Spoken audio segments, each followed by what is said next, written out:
Welcome back to Cannabis Coast to Coast News. This is the C block or final section of our weekly show. I'm Alaina Pinto. It's getting to be crunch time for ballot signatures in the state of Oklahoma, where there is an initiative to get adult use legalization approved in time for the 2026 elections. Kimmie Cannabis has an update.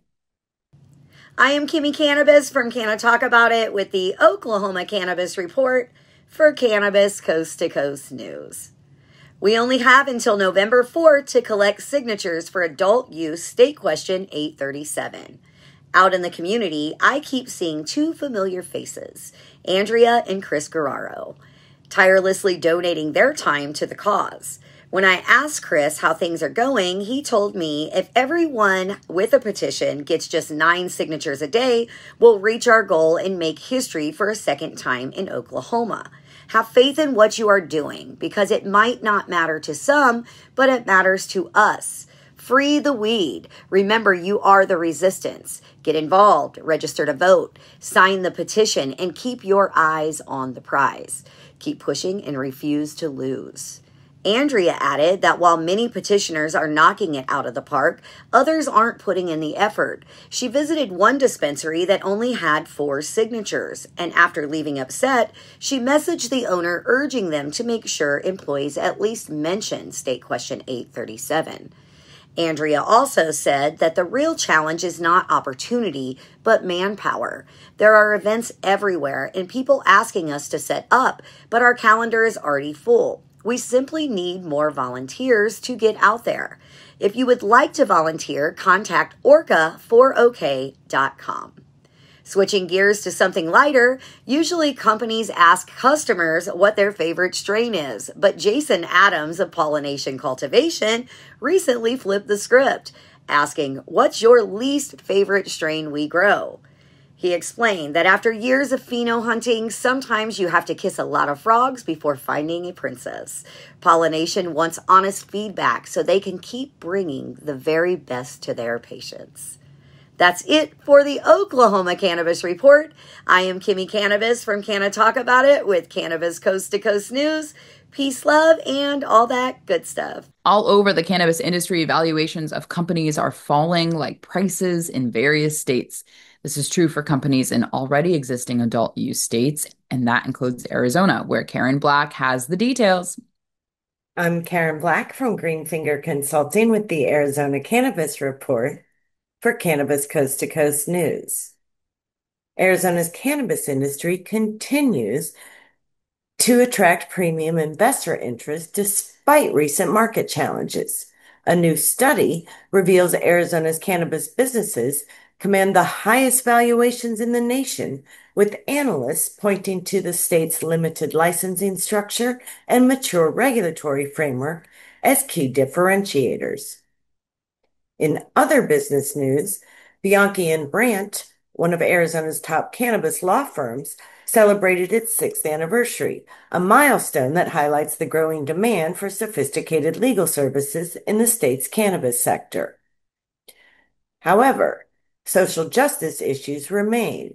The Last Prisoner Project continues to advocate for Air Force veteran Robert Deals, who remains incarcerated on decades-old cannabis charges, while his daughter, Alicia, operates a cookies dispensary in Tempe.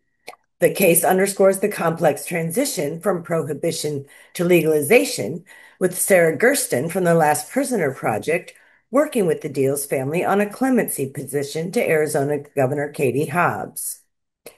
Meanwhile, there's major legal news from the Navajo Nation, which spans Arizona, New Mexico, and Utah.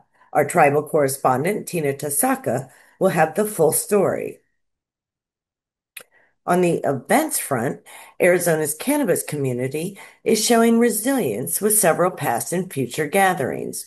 Earl Camp, Arizona's only cannabis camping festival, was scheduled to return to Camp Verde this September after being canceled last year, but there's no evidence the event actually took place.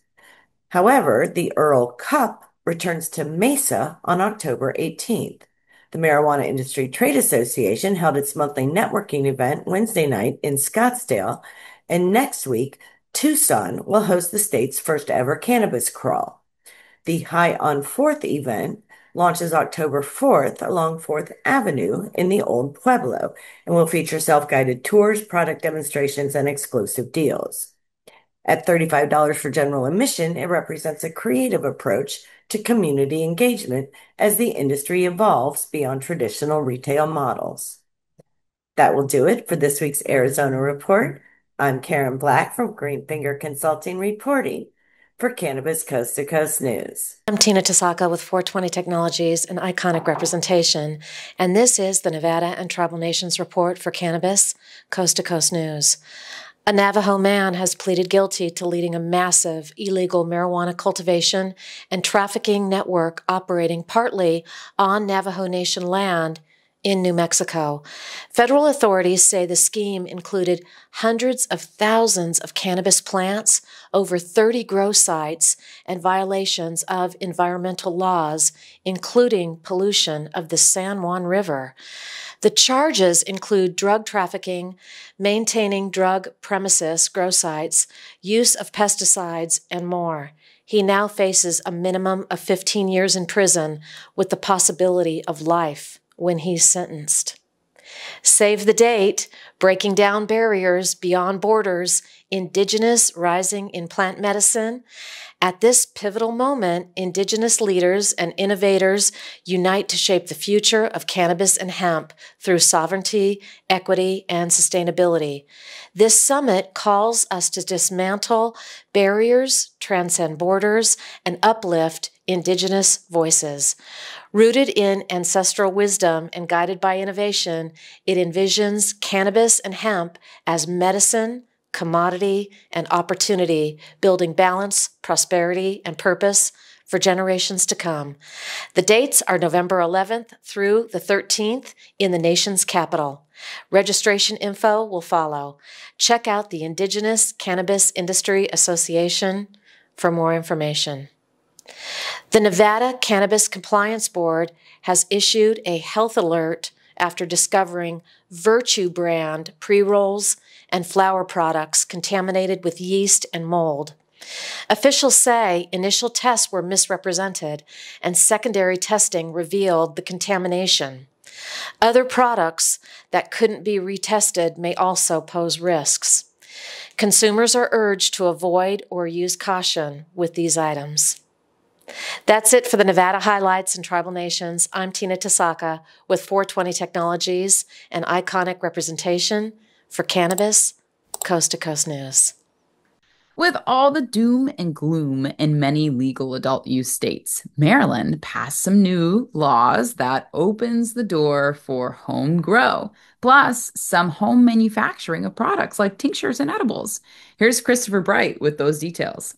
I'm Christopher Bright from the Enlightened Voice. Welcome to Cannabis Coast to Coast News. I'll be bringing you the latest cannabis headlines from Maryland. Starting October 1st, Maryland's new cannabis law takes effect, allowing adults 21 and older to produce cannabis products at home for personal use, as long as no violent solvents like butane are involved. House Bill 413 and Senate Bill 925 also reduced penalties for certain cannabis-related offenses, treating them less harshly than before, while serious trafficking cases still face strong felony charges. Additionally, the law offers resentencing opportunities for those incarcerated under outdated cannabis or cocaine-based laws, potentially reducing sentences for many.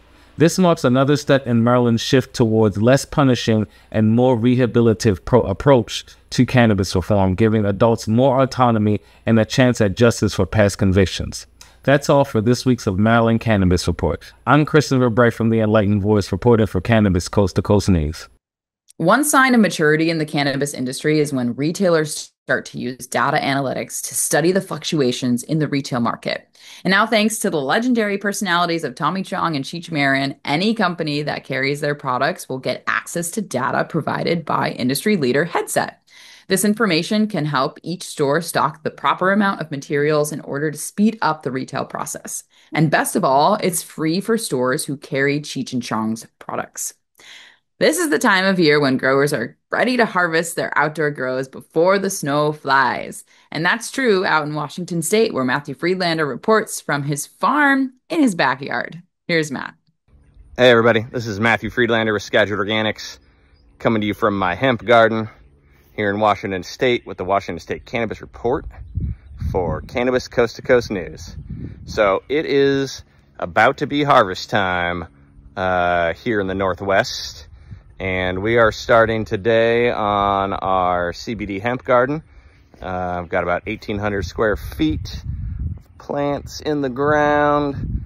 We are pulling them out. We're hoping to get about 150 pounds of extractable material out of this. So good news there. On the legislative front here in Washington, things are about to get real busy.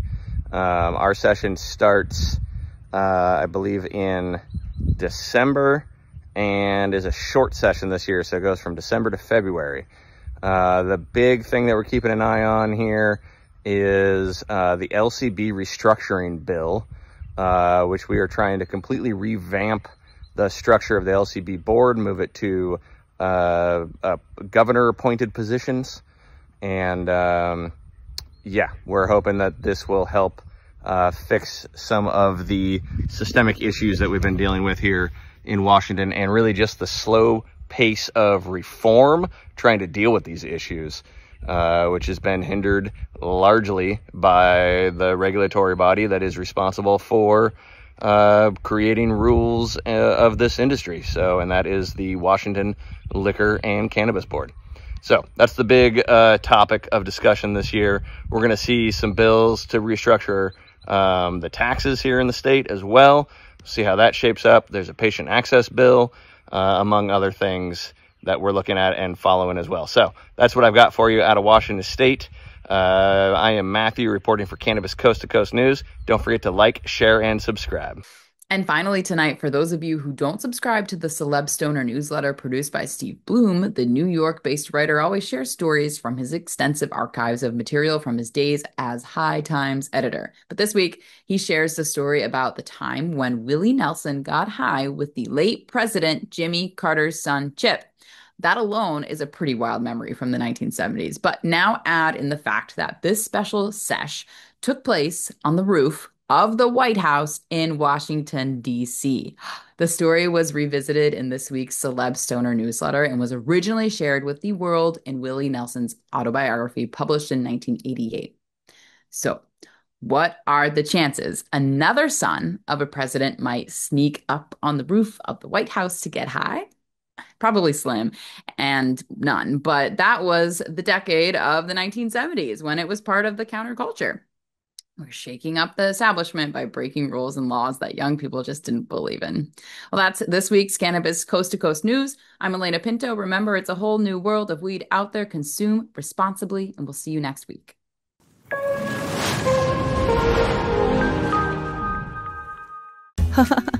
I think I messed up. Did you know there's a place that covers all the cannabis news you need? Pro Cannabis Media is now WPCM TV, your go-to website for things cannabis. WPCM TV is the CNBC of weed, bringing you the latest news you need. Amy Carter. This week, she reports from inside the State House in Lansing. I'm Amy Carter from Michigan Weedsters with this week's Michigan Report for Cannabis Coast to Coast News. And talk shows about all things cannabis. Well, thank you, and thank you for all you're doing to get the word out. Like, this show is so important. It all started back in 2018 when Emmy award-winning talk show host Jimmy Young kicked it off with the In the Weeds podcast. That it's not just any generic paper towel. You do have a brand that you use, right? Yeah, we live or die by the bounty. I mean... the quicker picker-upper! I love that! His mission? Building an army of multimedia journalists and podcast hosts who are documenting the fight to end cannabis prohibition in this country and around the world. Fast forward to today, and we've got the nation's only weekly cannabis coast-to-coast news program with Alaina Pinto. Hi, everyone. Welcome to this week's Cannabis Coast to Coast News, WPCM TV's weekly production of the fight to end cannabis prohibition in this country and around the world. I'm Alaina Pinto. Delivering the nation's only TV news-style program. Since June 2021, WPCM TV has racked up over 1.3 million views with 17 million impressions and picked up over 16,000 subscribers on YouTube alone. For more information, contact the team at doublepcmtv.com.